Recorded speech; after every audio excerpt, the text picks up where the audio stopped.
Hello and welcome back to this damn Idealistic Crusade. This video is my overview of the Hardy Boys original volume, Volume 1, The Tower Treasure, and comparing its original 1927 text written by Leslie McFarlane under, of course, the famous pseudonym of Franklin W. Dixon, and then the 1959 revision or revised text by Harriet S. Adams that started off the revision process of the original 38 books. Now, the revisions themselves were done ostensibly to update things like some unfortunate cultural stereotyping of the times, because of course the originals were first done in the 1920s. However, it was also a way of slimming down the page count, and people have bemoaned the fact this was done, some even calling it literary vandalism. But it did cut down the page count significantly. Usually the original books were a little over 200 pages in their actual original printings, and the revised texts were anywhere between 160 to up to 180 pages, somewhere around there. So there was definitely a slimming down in the page count. But also the plots became a little bit more straightforward, and some various points and side characters and things that were less intrinsically important to the plot were dropped, and that also meant that a lot of the flavor was removed. Also, the boys were much more always perfect, upstanding citizens, and there was a sort of feeling of, especially when you compare the two, there is a general sense of that sort of 1950s mentality in the revised text. And of course, the revised texts were all handled by different writers and done over a long period of time. And the books were not done in order, they were done over time, and some more quickly than others, which is why the original texts for some volumes are much harder to find and much less read or discussed. Now, in the case of the Tower Treasure and most of the books, fortunately, of these 38 volumes that were revised, fortunately, most of them were only somewhat altered. The basic plot is the same. Most of the same characters are there. But sometimes they did add certain things or move the placement around. But they did make them always much more straightforward and less gritty, less two-fisted, less, essentially, they were less pulpy. The original texts do have much more in common with classic pulp adventure stories of both novels and the pulp magazines. But the original text, under Leslie McFarlane especially, they did have a greater literary sense. So when you read them, they do feel much more like a fully fleshed out novel. And a lot of the things that were eliminated or jettisoned in the revised texts, which were things that were deemed unimportant, in addition to updating them and removing some of the cultural stereotyping and things like that. But things that were deemed were unimportant were actually part of the literary texture of the work itself. And so when you go back and you read the original books, again, Leslie McFarlane wrote the vast majority of the first 24 books, and you can definitely tell when it was one that he wrote as opposed to somebody else. But he also used various literary devices, and he also put the boys in great danger, and there are moments of genuine suspense throughout, but also great humor. You will read the original text even as an adult, and you just start laughing out loud because the humor is so well done. The characters are so three-dimensionalized, and they feel much more like real people. There is a texture there. They have little things that happen during the day. It's not just about solving the case beat for beat for beat, and they go through with like a ridiculous level of stamina from one fist fight to the next, to concussion after concussion, and seemingly don't ever need to sleep or anything. So I do think there is a greater focus on keeping the action constantly moving in the revised text. I think that was one of the mandates. And that's not to say the revised texts are bad, because I grew up with the revised texts and they're all still classics. But you can definitely get a sense of what was lost when you read the original and revised text back to back, which is something I've always wanted to do. I just didn't have a collection of all of the original text. And so now that I've finally done that, and I'm still in my never-ending Hardy Boys collecting, but now that I finally have the different versions, I decided I was going to actually finally reread the series, but read the revised and original text back to back. So I started with the revised text that I grew up with and am most used to, and then immediately immediately jump into the original text to get a sense of what exactly was changed, removed, or just get a feel of how different the books are. So again, the actual story itself is the same. It is the book that sets up the series. The characters of Frank and Joe Hardy, sons of the world-famous private detective Fenton Hardy, formerly of the New York Police Department. The fact that they live in the town of Bayport, which is somewhere in the northeastern United States, sets up their whole world, their various friends from school, the fact that the brothers are inseparable, even though there is a year of age separating them, the idea that Frank is the slightly older, slightly more wise one, Joe is the more headstrong, year younger of the pair, but they complement each other perfectly. And you get the whole sense of world building, and you see how cases seem to always just pop out of thin air for them to solve, or pretty much drop into their lap, which happens in this book, where there is a robbery at the Tower Mansion, and the cranky Herd Applegate wants his collection back. Of course, it's a treasure in the original book. It's I believe a stamp collection in the revised text. But essentially, the chief suspect is the father of a friend of the Hardys, so they have extra motivation to help solve the case, and it involves a criminal known as Red Jackley, and they and their father sort of help run him to ground and have to then figure out where the said treasure is. Now, the basic plot points of the book are all the same in both text editions, and whichever one you read perfectly sets up the world of the Hardy Boys and what the rest of the series will be like. Since it is the first volume, there is a little bit, I guess you could say, of simplicity there, because it is setting the stage for everything and setting up all the characters, and they stay entirely in Bayport for the most part. Later books would get more fanciful, of course, and they would go to other places and things like that, but it's always important to have that solid foundation. And so really the first two books especially, but you could probably say the first 3 or 4 at least, are getting things off the ground. And again, whether you're reading the original or revised text, but particularly the first 2 books have a great deal of that and are always on the top of or at near the top of everyone's top Hardy Boys books list. Now, this again is one of the books where it's only slightly altered. So if you're used to the revised text, the original text is pretty much the same story, but it is an eye-opener.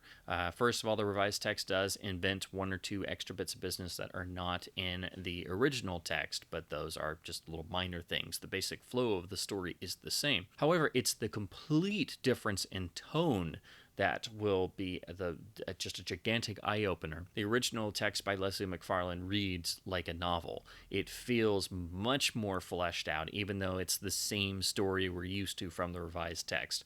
All the characters feel much more like real people, and they're not... the boys themselves have a little bit of a spark of rebelliousness in them, I guess you could say. The world of the original text has much more shades of gray in it, I think is the best way to put it. The revised texts are much more, everything is black and white. The police are always on the side of right and virtue, whereas in the original text, the police force of Bayport are essentially kind of small town and sort of corruptible and not trustworthy. And in the original text, the boys actually wind up getting arrested more than once for under false pretenses. So it is a complete surprise if you're used to the revised text that in the original text, the boys have much more, I guess you would say, gumption. And again, there are so many more shades of gray in the original text. They are much more two-fisted. When the boys are on their own, they are literally on their own, and they have to rely on their own devices. And of course, this is taking place in the 1920s, where the resources were much more limited, and of course, you obviously didn't have modern things like a cell phone to solve any plot predicament. But it's also not just the characters and events that are much more vibrant in the original text. It's also the dialogue, and things are said and things happen that would never happen in the revised text in a million years. characters. So I just want to read a slight quote that is coming from the boy's father, Fenton Hardy, who, even though he is the world-famous private investigator in the original text, he doesn't necessarily want his sons following in his shoes. So there is a degree of Frank and Joe Hardy have to prove themselves to their parents to follow the line of work that they want to, which is a much more realistic portrayal of kids trying to go into a career that their parents maybe not necessarily want them to go into. So in the first book or two, the boys are really having to prove themselves to their own parents. But Fenton Hardy has this exchange, which is fantastic. And again, this is from the original text. "Aha!" exclaimed Mr. Hardy in mock surprise. "So my sons were investigating, eh? What was it? A murder? A plot to blow up the White House? A train wreck? Something big, I hope." "No, not quite that bad," admitted Frank. "It was a car theft." Mr. Hardy shook his head. "I'm disappointed in you," he said solemnly. "I really am. To think that sons of mine should investigate a car theft. I thought you wouldn't bother about anything less than a murder." His eyes twinkled, and the Hardy boys, who were accustomed to their father's good-natured banter, smiled back at him. So that one little passage may not seem like much, but the fact that it uses the phrases that it does, let alone actually saying the word murder, that doesn't really happen in the revised text. I mean, there are the occasional deaths that happen, usually outside of the action of the book, but to even have lines of dialogue like that in a joking manner, but also it is giving you that greater sense of the bond between father and sons, and this goes for all of the characters in the book.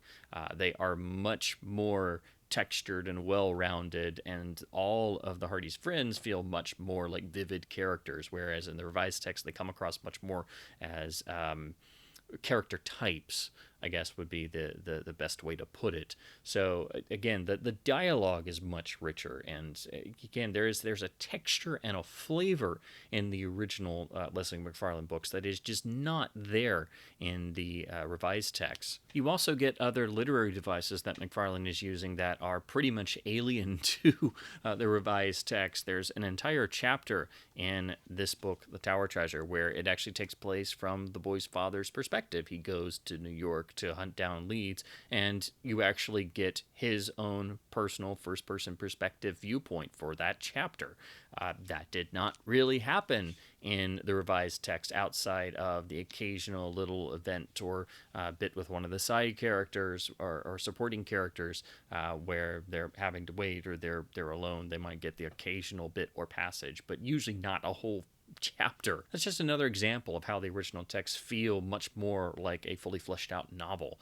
These are not simply tossed off. They are extremely well written and enjoyable, and they have such a warmth to them that people still comment on and remember fondly. So that is why that claim of literary vandalism is so important, because this is all lost and gone. It is simply not there in the revised text. Again, that is talking specifically about the original text written by pretty much the series' primary creator, Leslie McFarlane, who wrote the majority of the first 24 books. So that gives you an idea of the different feeling you get when you read the original text, and it's only going to be extremely apparent if you're used to the revised text. And if you read them back to back like I did, I think that's the best experience, because I grew up with the revised text, obviously. That's what I'm used to. That's what I've reread countless times throughout my entire life. But reading the original text right after reading the revised text that you're used to, it's to say it's an eye-opener is an understatement. And in the McFarlane books of these original texts, it is a whole different experience in terms of the general feeling, the texture. They have a unique flow to them. They're not quite as constantly move the pace forward, get to the next plot point, and keep the page count down as the revised texts are. And the more you read of reading both texts back to back, the more apparent it becomes all the things the Straightmeyer Syndicate was trying to do with these revisions. It wasn't just a matter of updating them. It was getting the page count down And again, they're all different because all the revised texts were written by different people and at different times. So some were written in the early 60s, some were written in the 50s, some were written in the late 60s, just as the original texts were not all written by Leslie McFarlane. Once you get to the first book he didn't write, there's a complete shift in dramatic tone and plotting and everything. So, as with any part of the Hardy Boys or the other Straightmeyer series like Nancy Drew, it's never a simple or easy thing to define. There's all kinds of variations, different writers, and of course the biggest thing is the revision process of the original books that were written up to that point in 1959. So the first 38 volumes of the Hardy Boys series.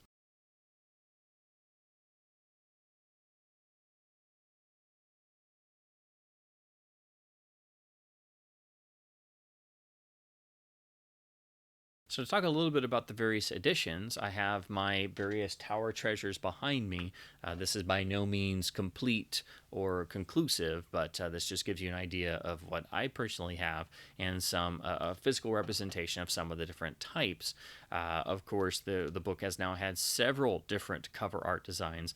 They are all primarily based around the original artwork of the 1927 edition, which I have on the beautiful Applewood reproduction here. So the original art was by Walter S. Rogers, who did a good number of early cover designs and pieces of artwork for the early original printings of the series, and of course, getting a true original first printing with dust jacket of the Tower Treasure is the most valuable Hardy Boys book you could ever hope to own. The dust jackets themselves are usually the most valuable part of vintage editions because that was usually the first thing to go.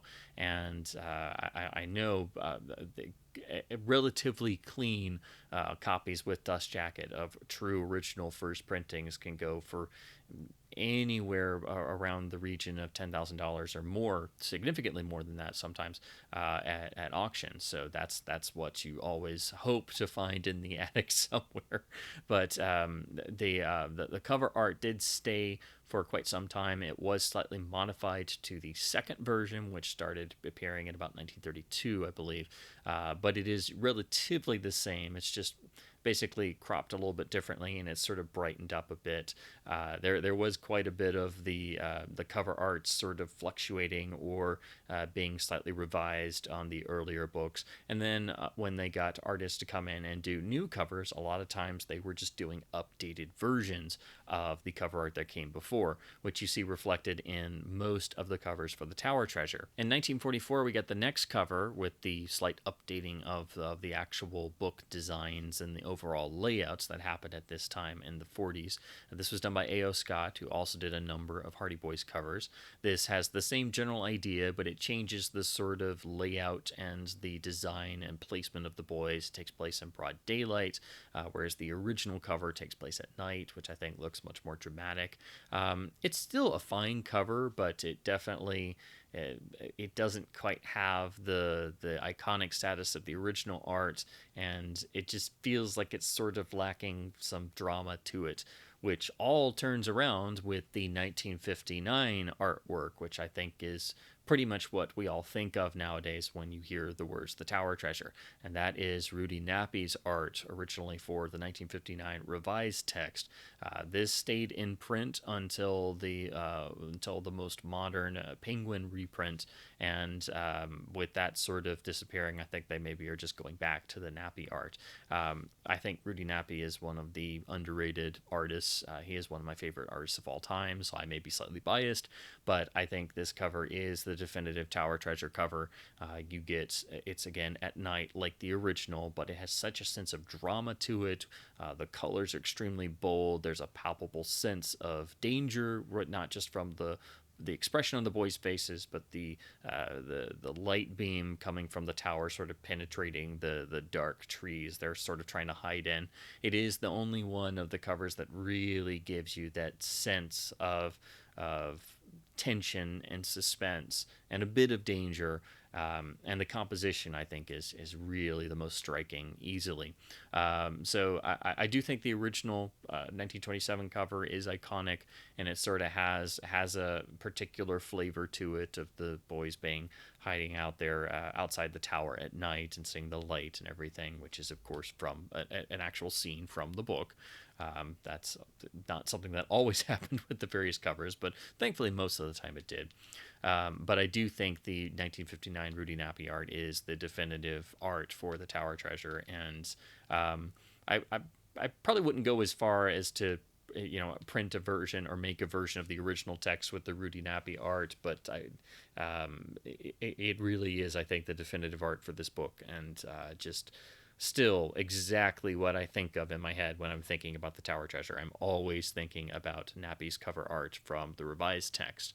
And that carried on through the various reprintings until you eventually get to the sort of plastic type cover of the picture cover with the flashlight motif. This is what I was most familiar with growing up, because this is what was in print in the 90s and 2000s. And it basically just slightly cropped the image, and sort of in the printing process, the color changed a little bit, and we got the uniform blue spine and flashlight design. There also were some custom Omnibus Editions. This is the 3-in-1 book from the 1970s with custom Nappy artwork.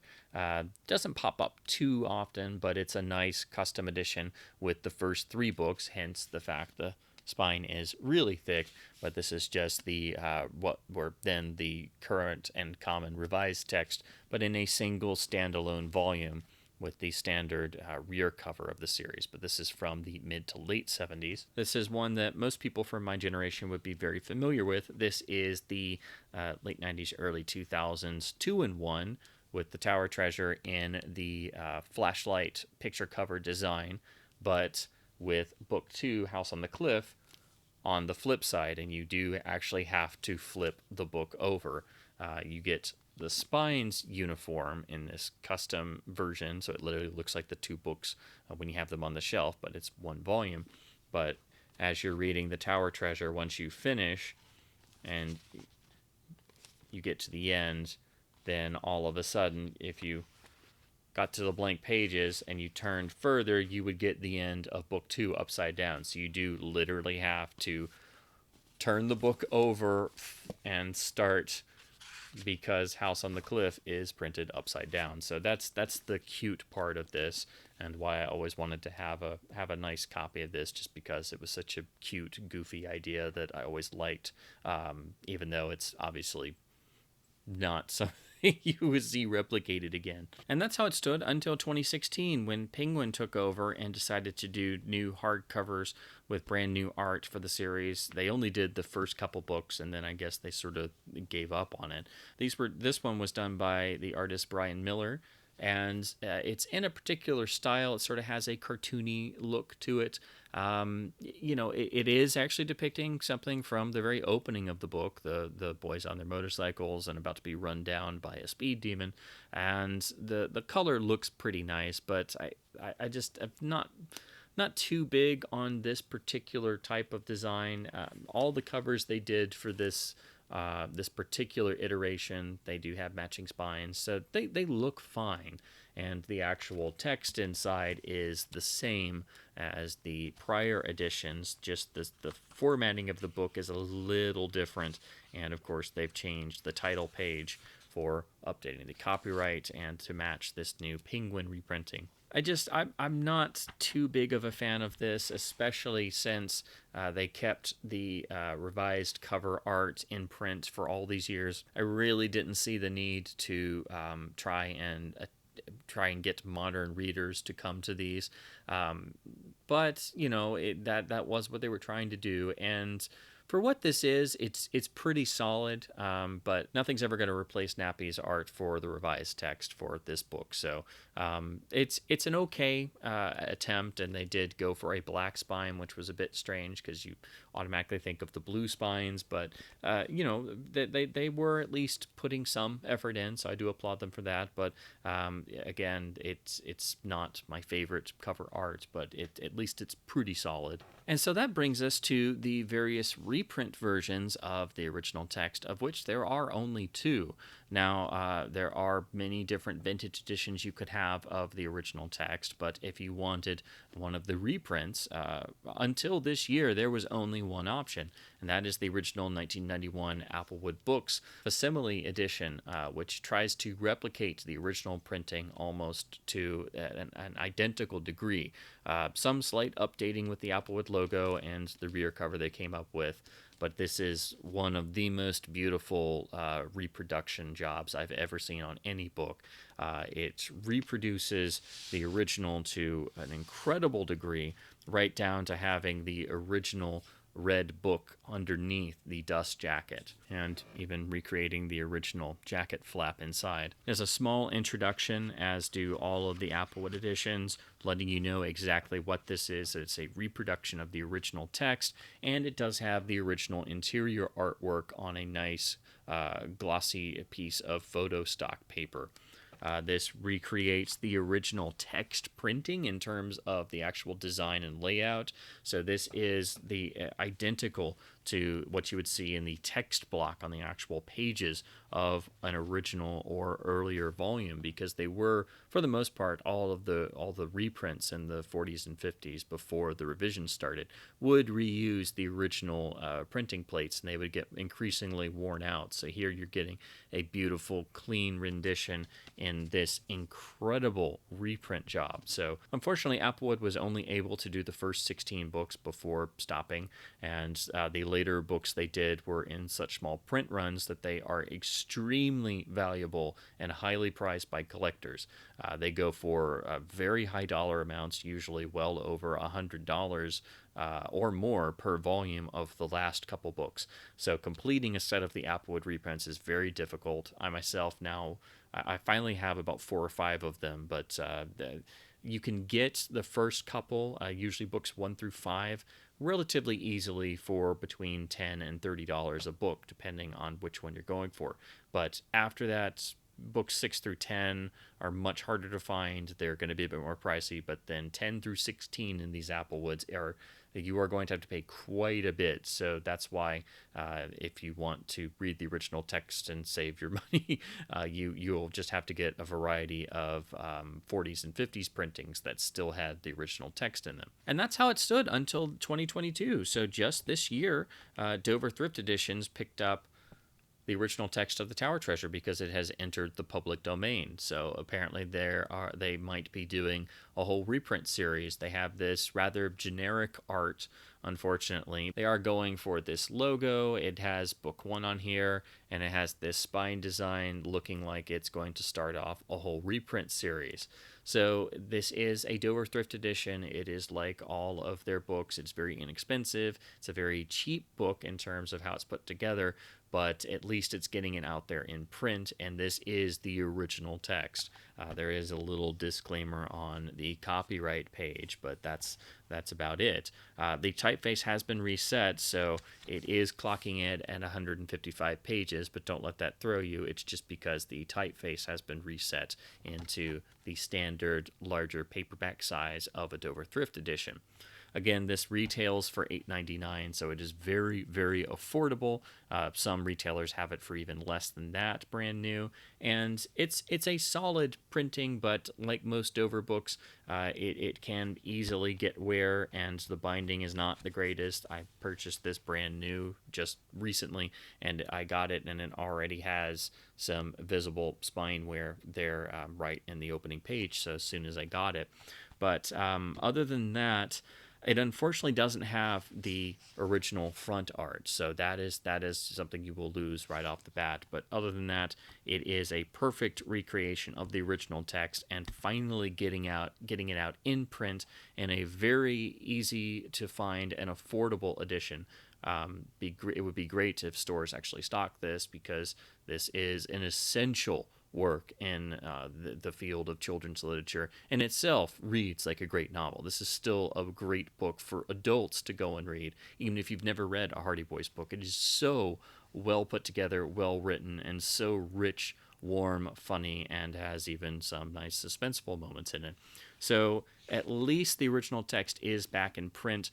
But I will say, if you want the best overall edition, I do highly recommend getting the Applewood reproduction, which is a beautiful book edition and can be had for still about $10 to $20. Sometimes I've seen them in various used bookshops for $5 or priced like a normal Hardy Boys edition. So you can find them for very cheap. And if you want a more premium experience, if you want the best overall experience, I do recommend getting the Applewood. But again, after the first 5 books or so, it becomes increasingly difficult to get the Applewood books. So that factor and the fact that they were only able to do the first 16 makes it really important for Dover to continue and hopefully to do the entirety of the original 38 books. And in a year or two, they'll probably do Nancy Drew, because Nancy Drew came along a little bit later, and so the original Nancy Drew text will be entering the public domain in probably another year or two. They are most likely going to be doing House on the Cliff this year, I guess, if this sells well enough, because that also enters the public domain this year. And then I'm not sure if Secret of the Old Mill, which is book 3, if that will enter in the public domain this year or next year. But it looks like they're going for a series reprint. Again, in terms of the art, it is unfortunately very generic. It does credit Peter Donahue for the cover design, but then it says cover images courtesy of Getty Images. So apparently they actually did source all their images from pre-existing material.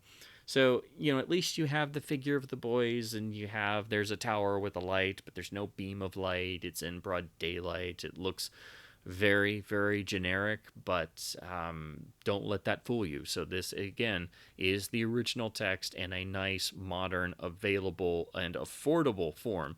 So if you've never read an original text, or you've ever been curious about it, or if you've never read a Hardy Boys book, period, I must stress this is a huge thing to get reprinted, and it is a major victory for those of us who talk about the series and the importance of the original text. So this is a perfect way to get acquainted with the original text, or get reacquainted with the Hardy Boys if it's been an incredibly long time since you picked up and actually read one of the books. And again, at $8.99 list price, a little bit cheaper at online retailers, it is extremely affordable. So that's my little overview of the Tower Treasure and the difference between the original 1927 text and the 1959 revised text. Again, this is by no means definitive, and I don't own every different edition because there are multitudes of editions out there, and also the different cover arts and varieties. But this hopefully gives you an overall idea of what you're looking at in getting into the series, and again, stressing the importance of getting the original text back into print, so you don't have to just go out and hunt in used bookshops or on eBay for copies that actually contain the original text for the first 38 books, because you do have to scrutinize, because they did change them around at different times, and some are harder to track down than others. Also, I think it's important and interesting to look at the different cover art designs, the different designs and how they changed over time, and how the books were sold to the public, and how that sort of shifted. And now that we have the Dover Thrift Edition of the original text, it'll be interesting to see how that affects, or if it affects, the overall view that pop culture has on the whole series. And I'm just glad the original text is now back out in print and available, because reading the different texts back to back is one of the most rewarding experiences I've ever had in terms of reading anything, if honest, because I grew up with the revised text, and I'm so used to those. I still reread the series every year or two or so, because yes, I know I'm an adult reading Hardy Boys books, but it is an important part of my childhood, so there's the nostalgia factor, but it's also a huge part of Americana for multiple different generations. And just because they're books ostensibly written for children doesn't mean that they are empty or don't have any impact or aren't well put together. And sometimes it's just an inspiration to go back and read a simple adventure story. Reading the original text back to back with the revised text just is a whole other world of experience, and it really magnifies the choices that the Straight Matter Syndicate made in the revision process, because the original texts do really feel much more like a fully fleshed out novel, specifically the Leslie McFarlane books.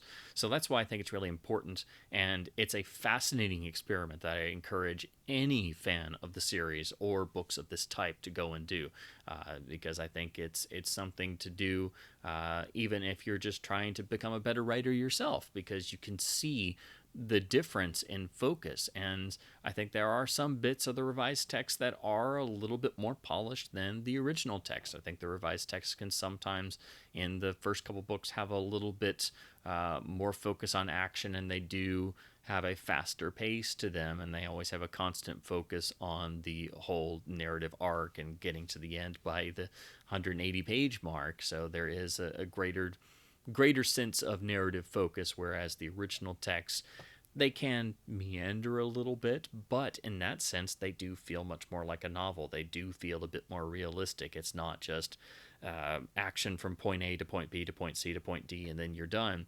And that's not to say that the revised texts are nothing but constant action. There are smaller events and things that happen, but they are nowhere near the to the degree that they occur in the original text, and they don't quite feel ever as realistic or fleshed out as they are in the original Leslie McFarlane books.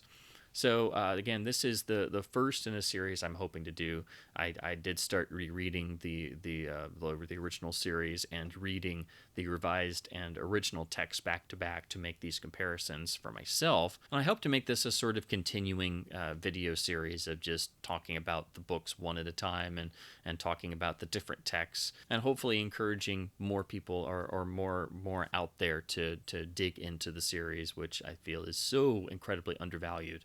And I just thought this was an interesting way of making the experience of reading the original canon of 58 books a bit fresher this time, and making sure to read the two different texts for the first 38 books back to back. So I hope this has been fun and at least somewhat informative, and hopefully if this piques your interest, you decide to go and check out the original text, which you can now do on the very easy to find and affordable Dover Thrift Edition, which is brand new for this year, 2022. I have talked about the Hardy Boys quite a bit on this channel, and I will continue to make various collection videos whenever I get a few new editions. I haven't found all that much recently, but it is something that I do continue to chip away at, and then the various later series after the original canon. So it's a collection I've worked on ever since I was a little kid, and I will continue to work on, because I'll probably never finish all the various editions and cover arts, but it's still something I enjoy doing. And I always love going back to the books and reading them and being able to talk about them, which is something I rarely get to do in my everyday life. So that's another reason why I wanted to start this video series. So again, I hope to follow this up with a video on the two editions of Book 2, House on the Cliff, which some people consider the greatest book in the series, which there are many valid points for that being the case. So it is a very important book, just like this one is, being Book 1. So I hope to do a video on House of the Cliff pretty soon and continue this original versus revised text series. So as always, I would just like to say, keep reading print books, keep supporting your local bookstores as much as possible to help keep them in business. Just keep reading, period. And thanks ever so much for watching.